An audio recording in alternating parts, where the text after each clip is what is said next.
इतिहास की दुनिया में आपका अभिनंदन। इतिहास पाठ में आज हम बात करेंगे प्रोफेसर नंद किशोर आचार्य की पुस्तक इतिहास के सवाल के एक अध्याय सार्वभौमिक सभ्यता की जड़ें की। प्रोफेसर आचार्य लिखते हैं, किसी भी संस्कृति को हम उसके अंदर से ही ठीक तरह से समझ सकते हैं। बाहरी प्रतिमानों के आधार पर किसी भी समाज और संस्कृति के मर्म और वास्तविक स्वरूप को नहीं समझा जा सकता। सीधी सी बात है मित्रों कि यदि हमें किसी समाज की, किसी देश की संस्कृति को समझना हो तो हम उसे बाहर से देखकर नहीं समझ सकते। अंग्रेज भारत में रहे और बहुत वर्षों तक रहे, लेकिन क्या वे भारत की संस्कृति को समझ पाए? नहीं समझ पाए, क्योंकि उनका उद्देश्य भारत की संस्कृति को समझना था ही नहीं। वे यहाँ व्यापार करने आए थे और बाद में उनका उद्देश्य यहाँ व्यापार करना भी हो गया और यहाँ शासन करना भी हो गया। अब उन अंग्रेजों की लिखी हुई पुस्तकों के आधार पर हम भारत की संस्कृति की, भारत की सभ्यता की व्याख्या करना चाहें तो नहीं कर सकते। दुर्भाग्य यह रहा इस देश का कि यह देश बार बार गुलाम होता चला गया। यद्यपि यह गुलामी राजनीतिक थी, सांस्कृतिक दृष्टि से हमें कोई गुलाम नहीं बना पाया। हमारे देश में शिक्षा व्यवस्था का जो स्वरूप है वह स्वरूप हमें अंग्रेजों से मिला है। जितने सुधार इसमें हमें करने चाहिए थे वे हमने नहीं किए। अंग्रेजों ने हमें जिस तरह से पढ़ाया हम उसी तरह से पढ़े। उन्होंने अपनी धारणाएं हमें बताई और हम उन्हीं धारणाओं के आधार पर आगे चल पड़े। प्रोफेसर आचार्य ऐसी ही कुछ धारणाओं की व्याख्या कर रहे हैं। वे हमें समझाने की कोशिश कर रहे हैं कि दूसरों के लिखे हुए विवरण के आधार पर हम हमारी संस्कृति को नहीं समझ सकते। यदि हमारी संस्कृति को कोई हमारा होकर समझता तो शायद वह हमारे लिए कुछ अच्छा लिखता। यह बात केवल अंग्रेजों पर लागू नहीं होती, यह बात उन सभी लोगों पर लागू होती है जो दूसरे समाजों पर लिखते हैं, बिना पूरा किसी समाज को समझे हुए, किसी समाज के भीतर उतरे हुए। तो प्रोफेसर आचार्य लिखते हैं कि किसी भी संस्कृति को हम उसके अंदर से ही ठीक तरह से समझ सकते हैं। बाहरी प्रतिमानों के आधार पर किसी भी समाज और संस्कृति के मर्म और वास्तविक स्वरूप को नहीं समझा जा सकता। आनंद के कुमार स्वामी की इस मान्यता से बुनियादी रूप से सहमत होते हुए भी यदि हम यूरोपीय दृष्टि से भारत को समझने के प्रयासों को देखना चाहते हैं तो उसका कारण वह ऐतिहासिक परिस्थिति है जिसमें हमारा समाज आ पड़ा है। औपनिवेशिक राज्य और शिक्षा के कारण हमारे अपने समाज में ही एक वर्ग विकसित हुआ है। औपनिवेशिक राज्य और शिक्षा के कारण हमारे अपने समाज में ही एक वर्ग विकसित हुआ है जो अपने समाज को यूरोपीय शब्दावली और प्रतिमानों के आधार पर ही न केवल समझना और परखना चाहता है बल्कि यूरोप के अनुकरण में ही अपनी मुक्ति तलाशता है।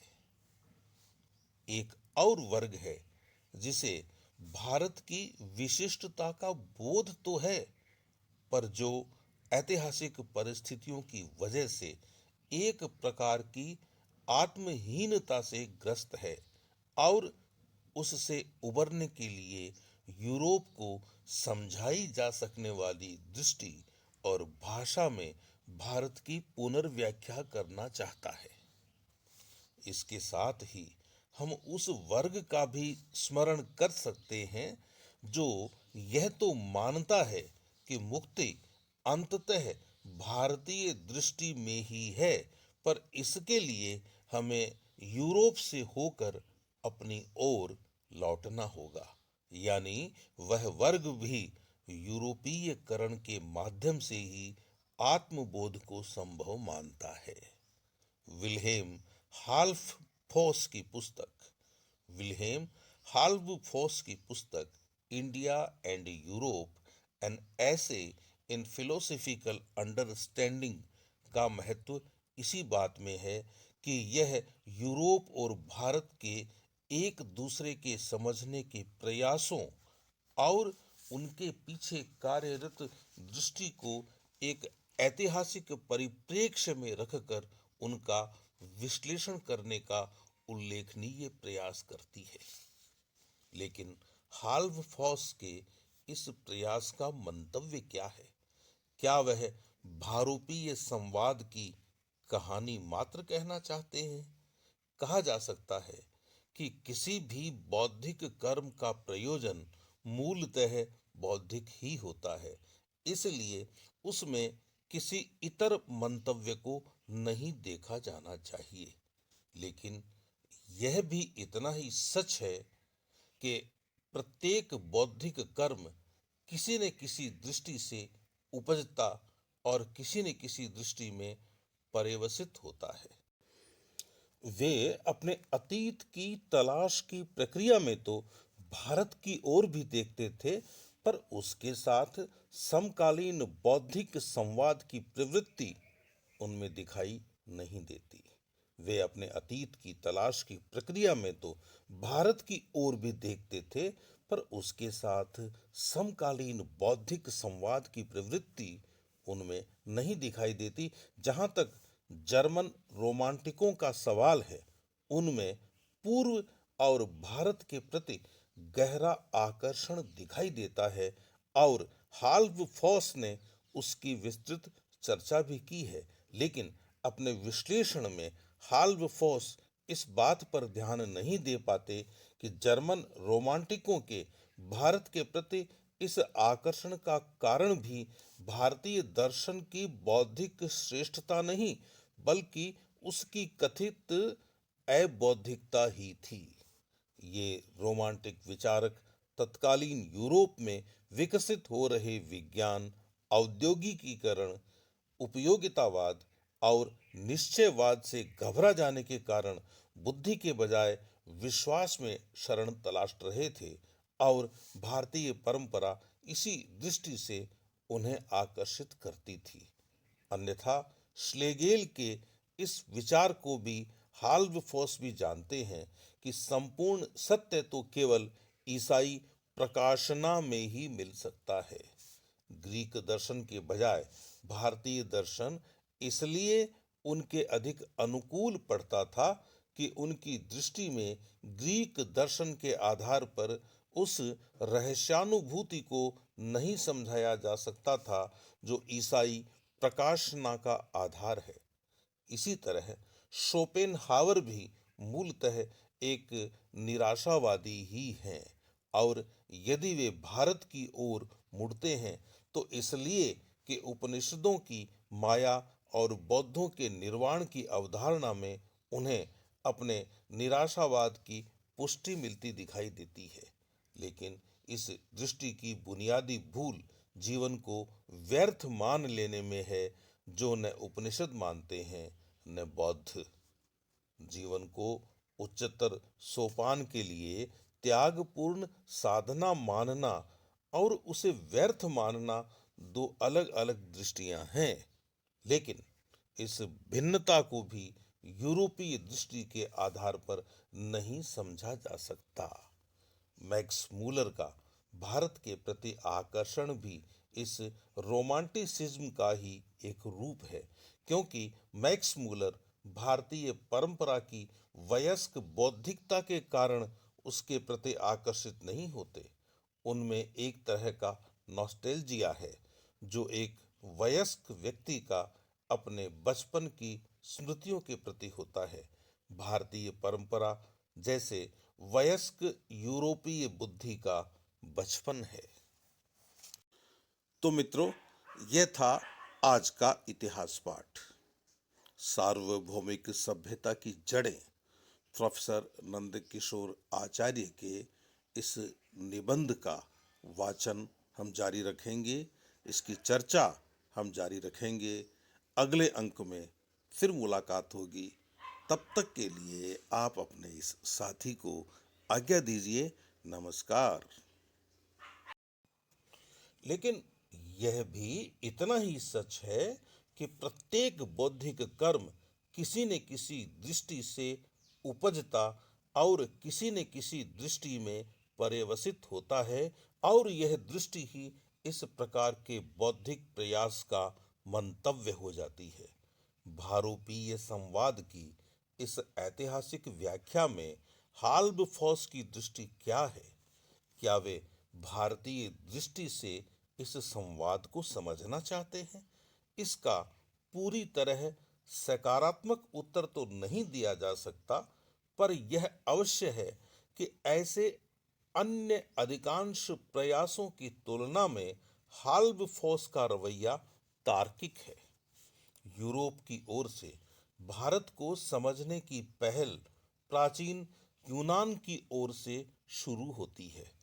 अलेक्जेंडर के आक्रमण के परिणाम स्वरूप और इस पहल में ही भारत के प्रति कुछ आकर्षण के बावजूद वह दृष्टि तय हो जाती है जो भारत के साथ यूरोप के सुदीर्घ बौद्धिक संवाद का मुख्य आधार बनी रही।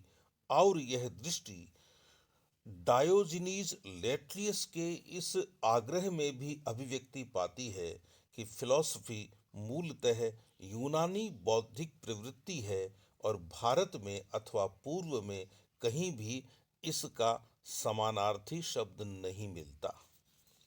इसका तात्पर्य यह होता है कि प्राचीन दुनिया में केवल यूनान ही है जो बुद्धि के आधार पर इस दुनिया को और मनुष्य को समझना चाहता है। अन्य स्थानों पर जो विचार विकसित हुए हैं वे अपनी उत्पत्ति में अबौद्धिक हैं। यूनानी सभ्यता के दिनों से ही अपनी बौद्धिक श्रेष्ठता के इस एहसास के आधार पर ही यूरोप गैर यूरोपीय समाजों के साथ अपने बौद्धिक रिश्तों को रूपायित करता रहा है। यूनानी सभ्यता के दिनों से ही अपनी बौद्धिक श्रेष्ठता के इस एहसास के आधार पर ही यूरोप गैर यूरोपीय समाजों के साथ अपने बौद्धिक रिश्तों को रूपायित करता रहा है। इसलिए यह आश्चर्यजनक नहीं लगता कि हेगेल जैसे दार्शनिक के लिए भी, जिसके वक्त में ही भारत को समझने के व्यवस्थित यूरोपीय प्रयासों की शुरुआत हुई, भारतीय परंपरा एक अतीत है और उसका भविष्य यूरोपीयकरण में ही है। हेगेल की यह धारणा ही भारोपीय बौद्धिक संवाद का मुख्य यूरोपीय आधार रही है। यद्यपि 18वीं शताब्दी के ब्रिटिश प्राच्यविदों और जर्मन रोमांटिकों में प्राचीन परंपराओं और विशेषतया भारतीय परंपरा के प्रति अधिक सहानुभूति और आकर्षण दिखाई देता है। विलियम जोन्स, विल्किंस और कोलब्रुक जैसे ब्रिटिश प्राच्यविदों को भारत विद्या या इंडोलॉजी का जनक माना जा सकता है, लेकिन भारत की ओर उनका आकर्षण मूलतः अतीत परक था। वे अपने अतीत की तलाश की प्रक्रिया में वे अपने अतीत की तलाश की प्रक्रिया में तो भारत की ओर देखते थे, पर उसके साथ समकालीन बौद्धिक संवाद की प्रवृत्ति उनमें नहीं दिखाई देती। विलियम जोन्स, विल्किंस और कोलब्रुक जैसे ब्रिटिश प्राच्यविदों को भारत विद्या या इंडोलॉजी का जनक माना जा सकता है, लेकिन भारत की ओर उनका आकर्षण मूलतः अतीत परक था।